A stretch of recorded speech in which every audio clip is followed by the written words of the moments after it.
So hello everyone. Today we are going to know how to list your product on Flipkart. आज हम Flipkart पर बात करेंगे कि अपने प्रोडक्ट को कैसे लिस्ट कर सकते हैं। तो Flipkart पर लिस्ट करने के लिए हमारे पास दो तरीके हैं। एज ए सेलर हम Flipkart पर दो तरीक़ों से लिस्टिंग कर सकते हैं। So the first one is single listing and the second one is in bulk में लिस्टिंग कर सकते हैं और सिंगल लिस्टिंग कर सकते हैं। तो आज हम जानेंगे कि सिंगल लिस्टिंग फ्लिपकार्ट में कैसे करते हैं। तो सबसे पहले हमें क्या करना होता है, लिस्टिंग वाले टैब में आना होता है।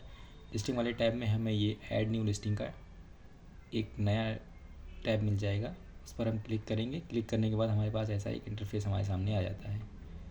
तो मुझे इसको पहले थोड़ा सा छोटा जूम आउट कर लेना चाहिए। थोड़ा सा इसको हम करते हैं 75। Okay, clear. और यहाँ हम राइट साइड कॉर्नर में देखेंगे ऐड न्यू लिस्टिंग का टैब आ रहा है एक, और यहाँ पर हम नीचे जैसे ही इस पर क्लिक करते हैं अपन नीचे हमारे पास दो टैब ओपन हो जाते हैं, add single listing and add bulk listing. तो हम आज बात करेंगे सिंगल लिस्टिंग की। सिंगल लिस्टिंग में हम कैसे लिस्टिंग करते हैं फ्लिपकार्ट पर। सो मैंने यहाँ पर क्लिक किया। अब यहाँ पर आपको लिस्टिंग करने के लिए सबसे पहले ऐसा एक पेज ओपन हो जाएगा फ्लिपकार्ट में। यहाँ पर आप डायरेक्टली अपने प्रोडक्ट को सर्च कर सकते हैं। फॉर एग्ज़ाम्पल मुझे शॉप की लिस्टिंग करनी है। सो बेसिस होते हैं बेसिकली ये शॉप, मैंने सर्च किया। सो यहाँ पर कैटेगरीज आ जाएंगे कि किस कैटेगरी में आपको लिस्टिंग करनी है। सो जो सोप है उसकी लिस्टिंग हेल्थ एंड ब्यूटी में, bath and spa and soap इस वाले में होगी। तो इसमें हम इसको क्लिक करेंगे और यहाँ से लिस्टिंग स्टार्ट कर देंगे। मैं एक दूसरा एग्जांपल ले लेता हूँ। फॉर एग्ज़ाम्पल मुझे लिस्टिंग जो करनी है वो शर्ट्स की करनी है। तो SHIRTS शर्ट्स हम लिखेंगे। शर्ट्स में हमारे पास आ जाएगा क्लॉथिंग एसेसरीज, शर्ट स्टड।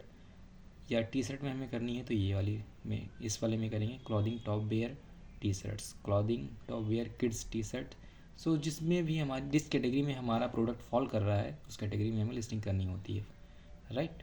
एक बारी मैं इसको दोबारा से जूम आउट कर लेता हूँ, राइट। सो आई होप आपको यहाँ तक समझ में आ गया होगा। तो मुझे जो लिस्टिंग करनी है वो मुझे शॉप में करनी है, तो मैं उस अपने वर्टिकल में जा कर के एक बारी आपको दिखा देता हूँ। ऐसे ही करेंगे। ये टैब जैसे ही आएगा इस पर हम क्लिक करेंगे और हमारे पास यहाँ पर जो है ऑप्शंस आ जाएंगे, राइट। सोप मैंने लिखा और सोप के लिए यहाँ पर मैं ये ऐसा ही एक आपका इंटरफेस आपको ओपन हो जाएगा, राइट। अब यहाँ से हमें क्या करना होता है, यहाँ से अपने ब्रांड को हमें सिलेक्ट करना होता है। ये हमारे पास राइट साइड में एक सिलेक्ट ब्रांड का ऑप्शन आ रहा है, राइट। सो ब्रांड हम सिलेक्ट करेंगे। यहाँ पर हमें ब्रांड सेलेक्ट करने के लिए आता है कि किस ब्रांड से हम सेल करना चाहते हैं। सो फॉर एग्ज़ाम्पल मुझे XYZ कोई भी बड़ा ब्रांड है, उस ब्रांड से मुझे सेल करना है। सो हम जैसे यहाँ ब्रांड नेम डालेंगे और चेक ब्रांड करेंगे तो यहाँ पर एक ऐसा पेज आ जाएगा। इस पेज में यहाँ पर आपको शो हो रहा होगा please apply for approval to sell under this brand. अभी मेरी कैटेगरी जो है उसमें अप्रूवल के विदाउट अप्रूवल आप जो है कोई भी किसी भी ब्रांड से आप सेल नहीं कर सकते हैं। तो मेरे पास XYZ का जो ब्रांड नेम है वो उसका अप्रूवल मेरे पास नहीं है, दैट इज़ वाई ये यहाँ पर ऐसा आ रहा है। सो मेरे पास जो मेरे पास अप्रूवल है जिस चीज़ का, मैं उसी चीज़ में सेल कर सकता हूँ। सो मेरी कैटेगरी जो है उसमें विदाउट अप्रूवल आप उस प्रोडक्ट को सेल नहीं कर सकते हैं, इसलिए ऐसा आ रहा है। इन केस अगर आप शर्ट्स बेचना चाहते हैं, क्लॉथिंग में करना चाहते हैं, या कई ऐसी और कैटेगरीज़ हैं जिनमें अप्रूवल की ज़रूरत नहीं होती है, अप्रूवल की आवश्यकता नहीं होती है, उनमें आप विदाउट ब्रांड अप्रूवल के सेल कर सकते हैं किसी भी ब्रांड नेम से। अगर वो ब्रांड रजिस्टर्ड नहीं है किसी दूसरे सेलर के द्वारा फ्लिपकार्ट पर, तो उस ब्रांड से आप सेल कर सकते हैं, राइट। सो ये हो गया हमारा। तो मैं अभी आपको दिखा देता हूँ मेरा जो अप्रूवल है वो मेरे किस नाम से है, वो चीज़ हम करके डालेंगे तो यहाँ से हम लिस्टिंग स्टार्ट कर सकते हैं अपनी। सो मैं अपना एक बारी ब्रांड नेम डाल देता हूँ और अब करेंगे हम चेक ब्रांड, राइट। सो मेरे पास इस ब्रांड का अप्रूवल है, दैट इज़ वाई मैं यहाँ से इस लिस्टिंग को कर सकता हूँ। यहाँ पर ये ग्रीन टिक भी आ गया है। सो क्रिएट न्यू लिस्टिंग करेंगे, राइट। जैसे ही क्रिएट न्यू लिस्टिंग करेंगे हमारे पास एक ऐसा इंटरफेस आ जाएगा। इसमें हमें अब ये लिस्टिंग का पूरा पेज है जहाँ पर अपनी अपनी डिटेल्स को फिल करना होता है और उसके बाद हमें जो है लिस्टिंग क्रिएट करनी होती है, राइट। तो मैं सबसे पहले यहाँ पर फ़ोटोज़ को ऐड कर लेता हूँ, राइट। फ़ोटोज़ यहाँ पर अब हम ऐड करेंगे। सो यहाँ पर हमारे पास एक फ्रंट व्यू के लिए फ़ोटो अपलोड करनी होती है, डायगोनल व्यू, बैक ऑफ के लिए sales packet and lifestyle photos. तो आपके पास ऐसी अगर 5 इमेजेस हैं, 5 इमेजेस आप अपलोड कर सकते हैं, राइट। सो मैं स्टार्ट करता हूँ अपलोड फ़ोटोज़ में जा करके मैं अपनी फ़ोटोज़ को अपलोड कर देता हूँ, right.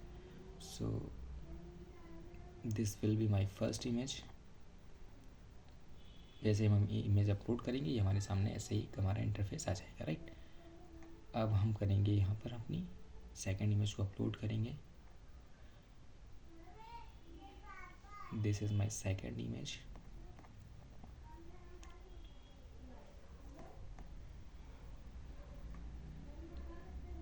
Fourth and sorry the third one and the fourth one.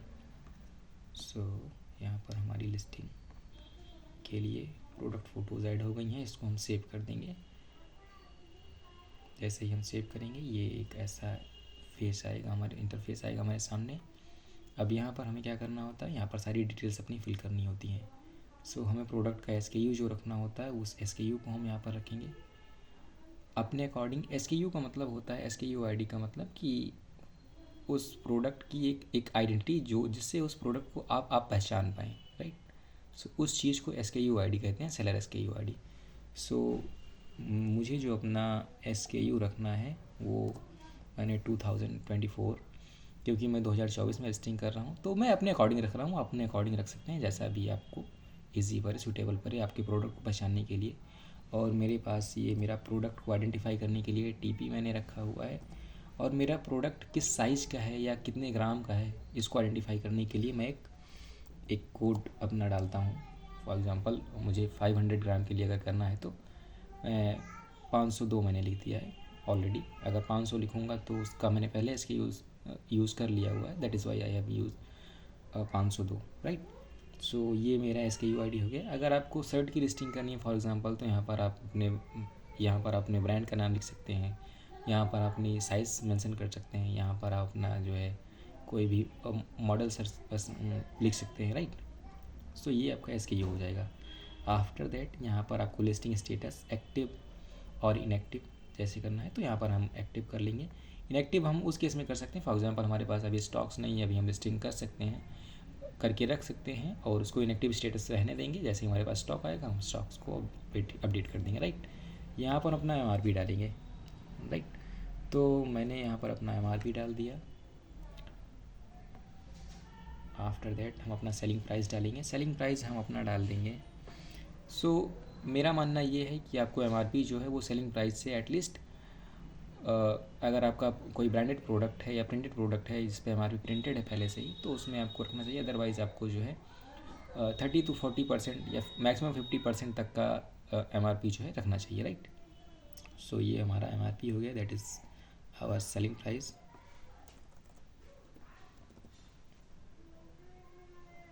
उसके बाद हमारे पास minimum order quantity, that is not a mandatory field. Mandatory field आपके पास वही हैं जिन पर ये रेड कलर का स्टार बना हुआ होता है, राइट। अगर आप इसको क्लियरली देखेंगे तो आपको एक रेड कलर का स्टार दिखाई देगा। सो वो मैंडेटरी फील्ड्स होती हैं। तो जिन पर स्टार्स नहीं बने हैं उनको हम जो है छोड़ सकते हैं फ़िलहाल के लिए। Fulfilled by seller, procurement type express, ये यहाँ मैं आपको समझाना चाहूँगा। इन स्टॉक मतलब होता है कि हमारे पास अभी स्टॉक्स उसका फुल अवेलेबल नहीं है। फॉर एग्जांपल हमारे पास अभी कुछ कम स्टॉक है, 1-2 दिन में उसको अरेंज करने के बाद उसको फिर हम प्रोसेस करेंगे। एक्सप्रेस का मतलब होता है कि हमारे पास स्टॉक्स अवेलेबल हैं, सारी स्टॉक्स हैं हमारे पास, स्टॉक्स की अवेलेबिलिटी हमारे पास है और हम उसको जैसे ही हमारे पास ऑर्डर आता है हम उसको विदिन 1 आवर 2 आवर या विदिन अ डे हम उसको प्रोसेस कर सकते हैं। तो इसमें आपको प्रोक्योरमेंट SLA का टाइम जो होता है वो 1-2 दिन का नहीं मिलता है। स्टॉक में आपको 1 से 2 दिन का SLA का टाइम मिल जाएगा जितना आप चाहते हैं। अभी उसको भी हम नीचे देखेंगे। और एक्सप्रेस में रखेंगे तो हमें विदिन द डे उस ऑर्डर को प्रोसेस करना होता है, राइट। अभी प्रोक्योरमेंट SLA अगर यहाँ पर हमने स्टॉक सेलेक्ट किया होता और यहाँ पर 2 डेज़ डाला होता, फॉर एग्जांपल यहाँ पर अगर हमने 2 डाला 2 डेज़ के लिए तो यहाँ पर हमें 2 दिन का SLA मिल जाता है। अगर आज ऑर्डर आ रहा है हम 2 दिन के बाद उसको प्रोसेस करेंगे, राइट। हमारे पास अभी स्टॉक नहीं है। सो अभी मैंने एक्सप्रेस डाला है, एक्सप्रेस के लिए मैं यहाँ पर 1 डे कर दूँगा, राइट। वहाँ पर आप अगर इन स्टॉक सेलेक्ट करना चाहते थे तो इन स्टॉक सेलेक्ट करके आप जो है 2 डेज़ 3 डेज़ 4 डेज़ जितना भी चाहे उतना कर सकते हैं, राइट। स्टॉक्स आपको आपके पास जितना स्टॉक्स अवेलेबल है वहाँ पर रख सकते हैं। अगर आपके पास स्टॉक नहीं है तो एक ऐसा तरीका मैंने आपको जो बताया था कि लिस्टिंग स्टेटस जो है एक्टिव ना करके इनएक्टिव कर सकते हैं। आफ्टर दैट अगर आपके पास दूसरा तरीका ये होता है कि आप लिस्टिंग स्टेटस एक्टिव रखेंगे और उसके बाद स्टॉक को 0 रखेंगे, ऐसा भी कर सकते हैं। उस केस में भी आपके पास जो है आपकी लिस्टिंग्स फ्लिपकार्ट पर विजिबल होंगी लेकिन वो स्टॉक्स नॉट अवेलेबल करके विजिबल होंगी, राइट। सो ये 2 तरीक़ों से कर सकते हैं। शिपिंग प्रोवाइडर यहाँ पर आपका फ्लिपकार्ट होगा। आफ्टर दैट आपको डिलीवरी चार्जेस कितने रखने हैं। अगर आपको डिलीवरी चार्जेस नहीं रखने हैं तो आप डिलीवरी चार्जेस 0 कर सकते हैं। अगर आपको डिलीवरी चार्जेस रखने हैं तो अपने according delivery charges, local delivery charges अगर आपको आपके स्टेट से या विद इन द एरिया आपके आता है जहाँ से आप बिज़नेस ऑपरेट कर रहे हैं तो वो लोकल होता है, जोनल होता है आपका विद इन द स्टेट या with in the zone. After that national delivery charges, zone के बाहर फ्लिपकार्ट के 4 जोन जितने भी जोन हैं उस जोन से अगर जिस जोन में आप ऑपरेट कर रहे हैं उस जोन के अगर बाहर से कहीं से ऑर्डर आता है तो वो नेशनल में काउंट होता है। आपको जितनी फ़ीस डिलीवरी चार्जेस चाहिए, आप कस्टमर से जितना लेना चाहते हैं delivery charge as a delivery, उसको आप यहाँ पर मेंशन कर सकते हैं। तो मैंने 40 रुपीज़ मेंशन कर दिया। आपके ऊपर डिपेंड करता है कि आप कितना चाहते हैं, right. Okay, so the next is length. ये लेंथ हमें उस चीज़ की मेंशन करनी है। फॉर एग्जांपल हमारा जो शर्ट है या हम शर्ट में सेल कर रहे हैं, क्लॉथिंग में सेल कर रहे हैं, फॉर एग्जांपल जैसे मुझे सोप सेल करना है, सोप के लिए मैं उस सोप को जिस बॉक्स में पैक करूँगा उस बॉक्स की लेंथ क्या होगी। सो उस बॉक्स की लेंथ मैं यहाँ पर मेंशन करूँगा। आपका जो भी पैकेट तैयार होगा, आपका कुरियर पैकेट, उस पैकेट की लेंथ क्या होगी टोटल, उसको आप यहाँ पर मेंशन करना है। उसकी ब्रेथ क्या होगी और उसके बाद उसकी हाइट क्या होने वाली है, ये 3 चीज़ आपको मेंशन करनी है। और उसका टोटल वेट क्या होगा, राइट। तो वेट मैं यहाँ पर मेंशन कर देता हूँ 0.5। यहाँ पर आपको एक चीज़ ध्यान देना है कि लेंथ, ब्रेथ और हाइट तीनों सेंटीमीटर में, और वेट जो होता है वो केजी में मेंशन करना होता है। तो इसलिए मैंने यहाँ पर 0.5 किया हुआ है, राइट। अगर यहाँ पर इस चीज़ को आप ध्यान नहीं देंगे और 500 कर देता मैं, फॉर एग्जांपल यहाँ पर गलती से मैं 500 कर देता, तो 500 किलोग्राम के हिसाब से ही मेरा चार्ज जो है वो अप्लाई होता है at the time of payment. जब मुझे पेमेंट रिसीव होती मेरे इस ऑर्डर की, जो मुझे ऑर्डर मिलता उसकी पेमेंट जब मुझे मिलती तो उसमें जो चार्ज लगा होता मुझे, डिलीवरी चार्ज मेरा टोटल मार्केट प्लेस फी जितना होता, शिपिंग चार्ज मुझे लगा होता वो 500 किलोग्राम के अकॉर्डिंग लगा होता। तो इस चीज़ का बहुत अच्छे से ध्यान रखेंगे आप सब लोग, जितने भी लोग लिस्टिंग करेंगे, इस चीज़ का बेशक हमें ध्यान रखना है। तो यहाँ पर 0.5, अगर आपका 0.2 0.3 पॉइंट करके आपको मेंशन करना है। अगर आपका प्रोडक्ट 1 किलो का है तो सिंपली 1 किलो मेंशन कर देंगे। यहाँ पर 2 किलो का है तो 2 कर देंगे, अदरवाइज उससे नीचे है तो पॉइंट लगा करके हम यूज़ करेंगे, राइट। तो वेट 2 तरीक़ों से हमारा काउंट होता है, एक तो वॉल्यूमेट्रिक वेट होता है और दूसरा हमारा एक्चुअल वेट होता है जो हमने प्रोवाइड किया होता है। सो एक्चुअल वेट जो हमने प्रोवाइड किया होता है अकॉर्डिंग टू दिस, उसके अकॉर्डिंग ही हमें जो है शिपिंग चार्जेस पे करने होते हैं। कभी कभी क्या होता है वॉल्यूमेट्रिक वेट के हिसाब से भी हमें चार्जेस पे करने होते हैं। तो इस चीज़ का भी, वॉल्यूमेट्रिक वेट क्या होता है, लेंथ, ब्रेथ, हाइट तीनों को मल्टीप्लाई करके एक फार्मूला होता है, उस फार्मूले से जो है वॉल्यूमेट्रिक वेट निकाला जाता है। तो अगर वैसा होता है तो उसके अकॉर्डिंग, अगर वो वॉल्यूमेट्रिक वेट आपका ज़्यादा रहेगा या एक्चुअल वेट ज़्यादा रहेगा, जो भी ज़्यादा रहेगा अकॉर्डिंग टू दैट, उसी के हिसाब से ही आपका जो है आपको शिपिंग चार्जेस पे करने होते हैं। यहाँ पर आपको HSN मेंशन करना है। HSN के लिए मेरा HSN जो है 3401। आपको अगर HSN कोड नहीं मालूम है, हार्मोनाइज्ड सिस्टम नंबर, तो आपको क्या करना होता है कि आपको यहाँ पर एक फाइंड HSN करके ऑप्शन भी है, यहाँ से आप अपने HSN को जो है फाइंड कर सकते हैं, राइट। सो ये चीज़ है। सो जैसे मुझे 3401 मुझे यहाँ पर मिला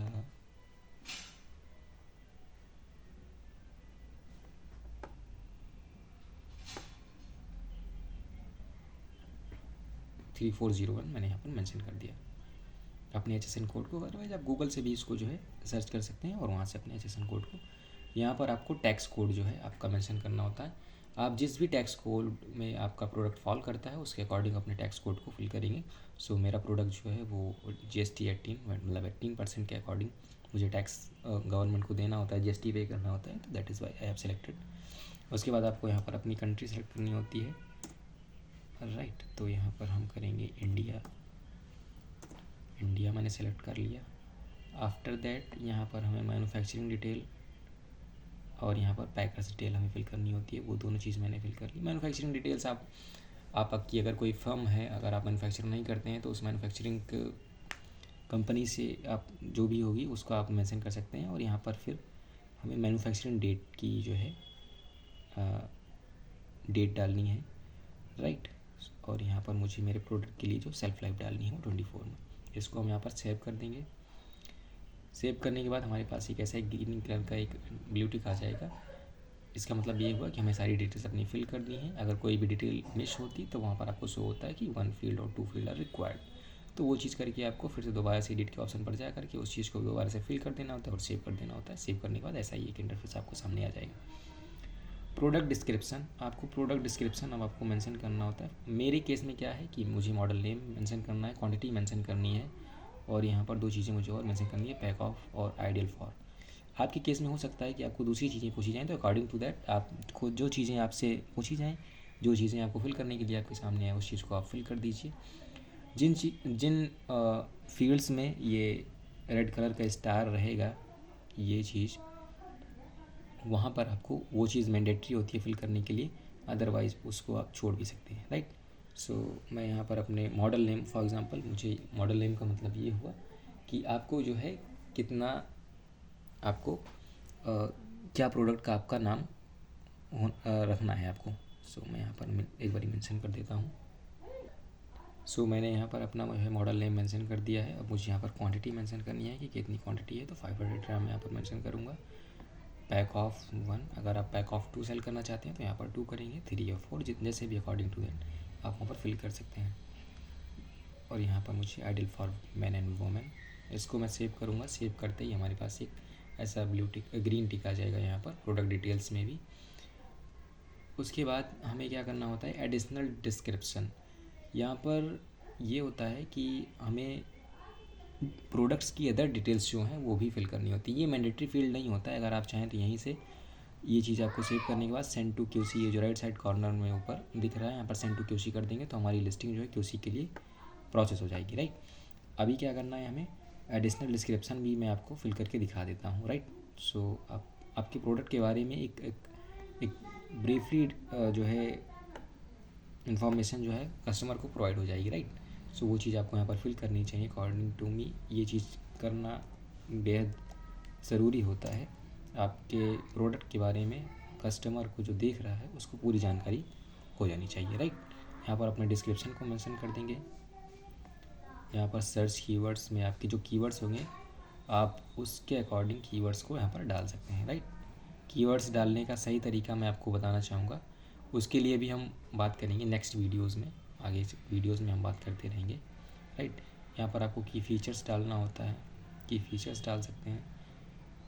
मेन जो होता है वो डिस्क्रिप्शन होता है, कीवर्ड्स होते हैं, राइट।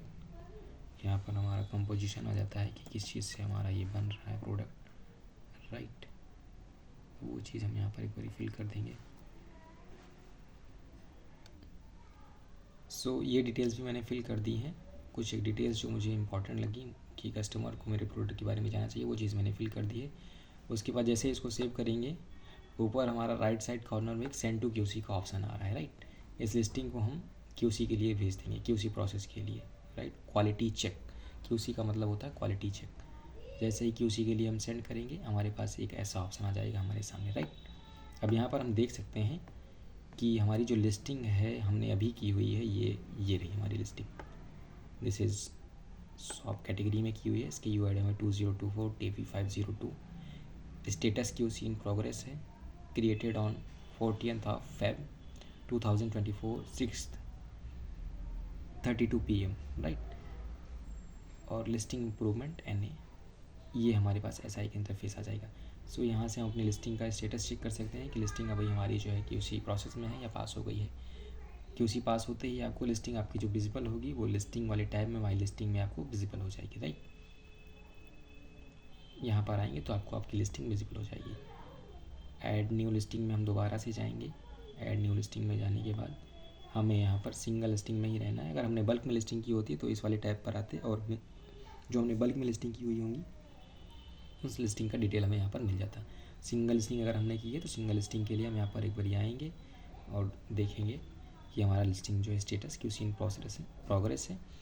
जैसे ये क्यूसी पास हो जाएगा उसके बाद हमें जो है डिटेल्स हमारी लाइव हो जाएंगी on Flipkart buyer portal, right. So ये पूरा एक कंप्लीट प्रोसेस था एक सिंगल लिस्टिंग करने के लिए। नेक्स्ट वीडियो में हम बात करेंगे, आने वाली वीडियोस में हम बात करते रहेंगे, राइट, कि हमें कीवर्ड्स कैसे डालने चाहिए, डिस्क्रिप्शन हम कहाँ से सर्च कर सकते हैं, और एक राइट पे क्या होगा बल्क लिस्टिंग करने का, उन चीज़ों का भी हम एक डिटेल्ड वीडियो बनाएंगे, उन पर हम बात करेंगे।